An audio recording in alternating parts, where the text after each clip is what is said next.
E se o diário mais perturbador que alguém já teve a coragem de ler fosse na verdade um segredo assassino? Pois é, se prepare, porque hoje a gente vai mergulhar fundo no thriller psicológico que vai literalmente hackear a sua percepção da realidade. Essa é a pergunta que a Colleen Hoover joga no nosso colo e, olha, ela não nos deixa dormir em paz. É uma questão que nos lança de cabeça no conflito de Verity. Um conflito que já começa de uma forma brutal, sem pedir licença. Sim, o livro já abre assim, sem aviso, sem preparação. Essa é a primeira frase que a gente lê da protagonista, a Lowen. Uma cena visceral que já define o tom de choque e suspense que vai grudar na gente até a última página. Não dá nem tempo de respirar. Ok, então vamos lá, vamos fundo nisso. A nossa análise aqui vai funcionar como uma verdadeira investigação. Nós vamos juntos abrir o arquivo de Verity e expor os 5 segredos que transformam esse livro numa bomba relógio psicológica. E tudo, absolutamente tudo, começa aqui, com um objeto que nunca, jamais deveria ter sido encontrado. É um manuscrito que desencadeia uma avalanche de horror, de paranoia, de pura loucura. A premissa da história parece até um clássico do suspense, né? Pensa só. Lowen Ashley, uma escritora que está no fundo do poço, recebe aquela proposta que não dá para recusar. Terminar a série de livros da famosíssima Verity Crawford, que ficou incapacitada depois de um acidente. Só tem um detalhe.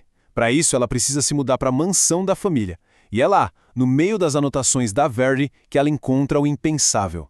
Uma autobiografia secreta e chocante. E aqui, gente, a gente já encontra a primeira camada de manipulação. A Verity supostamente usava uma técnica chamada escrita terapêutica. Basicamente, ela escrevia do ponto de vista do vilão para conseguir entrar na mente dele.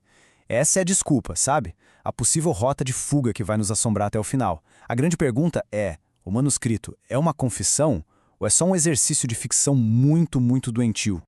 E o tal manuscrito não economiza nos detalhes, viu? Essa citação mostra a natureza fria, calculista da Verity desde o primeiríssimo momento. Ela não se apaixonou pelo Jeremy. Não, ela o escolheu como um alvo. E essa obsessão é a semente de toda a tragédia que vem depois. Mas essa obsessão da Verity é só a pontinha do iceberg. Para a gente entender a profundidade desse jogo psicológico, a gente precisa mergulhar na mente de cada um dos personagens. E isso nos leva direto para o nosso segundo segredo. É aqui que está a genialidade de Verity, nesse triângulo de personagens em que não dá para confiar em ninguém. De um lado, a Lowen, nossa investigadora que está endividada, vulnerável e, vamos ser sinceros, super atraída pelo Jeremy. Será que ela está vendo a verdade ou só o que ela quer ver? Do outro, a Verity, a suposta vilã, narcisista e obcecada. Mas e se ela estiver mentindo só para sobreviver? E por fim, o Jeremy, o marido perfeito, o pai de luto. Ou será que ele é um homem que esconde a própria violência? E este aqui é o palco de todo esse conflito. A casa dos Crawford não é só um cenário, é praticamente um personagem. É um lugar claustrofóbico, isolado, onde cada sombra parece esconder uma mentira e cada momento de silêncio grita uma verdade terrível. É nesse ambiente que a Lowen começa a se perder completamente. Então, o ponto crucial é o seguinte: a gente não está aqui para encontrar um herói. A questão é tentar decidir qual desses monstros é o menos perigoso. A cada capítulo que a gente lê, a nossa lealdade muda, a nossa certeza vai pro ralo. E se você acha que a confusão moral para por aí, se enganou.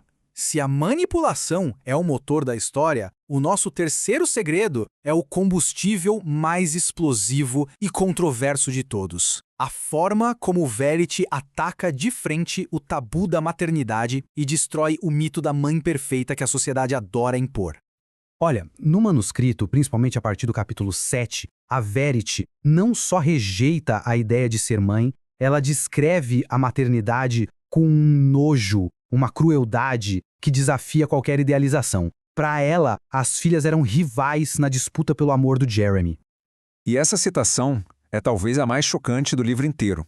Aqui, a Verity confessa que tentou provocar um aborto. E o pior, não porque não queria as filhas, mas porque ela queria que a dor a transformasse de novo no centro absoluto da atenção do Jeremy. É uma visão sombria, doentia, do que é amor e do que é maternidade. Bom, depois de tudo isso, parece bem óbvio quem é a vilã da história, né? Errado. Completamente errado. E é exatamente aqui que o livro nos dá um soco no estômago com o quarto segredo. A reviravolta que muda absolutamente tudo o que a gente pensava. Tudo que a gente leu, tudo em que a gente acreditou até este momento é colocado em xeque. Uma única descoberta. Uma última peça do quebra-cabeça que simplesmente não se encaixa em lugar nenhum. Quase no final do livro, a Lowen acha uma carta, também escrita pela Verity, que estava escondida. Nela, a Verity alegra que o manuscrito inteiro era ficção. Lembra aquele tal exercício de escrita terapêutica? Mais que isso, ela acusa o Jeremy de ter se tornado violento depois que leu o manuscrito, porque ele acreditou que tudo era real. E o pior de tudo, ela afirma que o acidente de carro não foi um acidente. Foi uma tentativa de assassinato dele. E o nosso dilema se resume a isso aqui. Vamos pegar o evento principal, a morte da filha, a Harper. No manuscrito, a Verity confessa que virou o caiaque de propósito e assistiu a filha se afogar. Um assassinato a sangue frio. Já na carta, ela diz que foi um acidente terrível e que ela tentou desesperadamente salvar a menina. Duas versões. Uma única verdade. Em qual delas acreditar? E depois de toda essa montanha-russa de emoções e mentiras, a Colleen Hoover não nos dá uma resposta. Não, ela nos entrega a responsabilidade.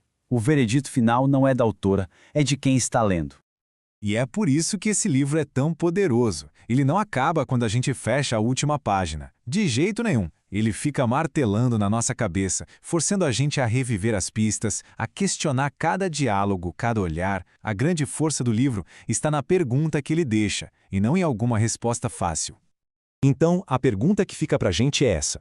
Depois de tudo isso, em que lado acreditar? Na confissão monstruosa do manuscrito ou na defesa desesperada da carta? No final das contas, quem é a vítima e quem o predador nessa história toda? Agora a gente quer muito saber a opinião de quem já leu. Deixa o seu veredito aqui nos comentários. Você é #time manuscrito ou #time carta? E claro, se você curte essas análises que vão fundo nas histórias, já se inscreve aí no canal para não perder as próximas. Até mais!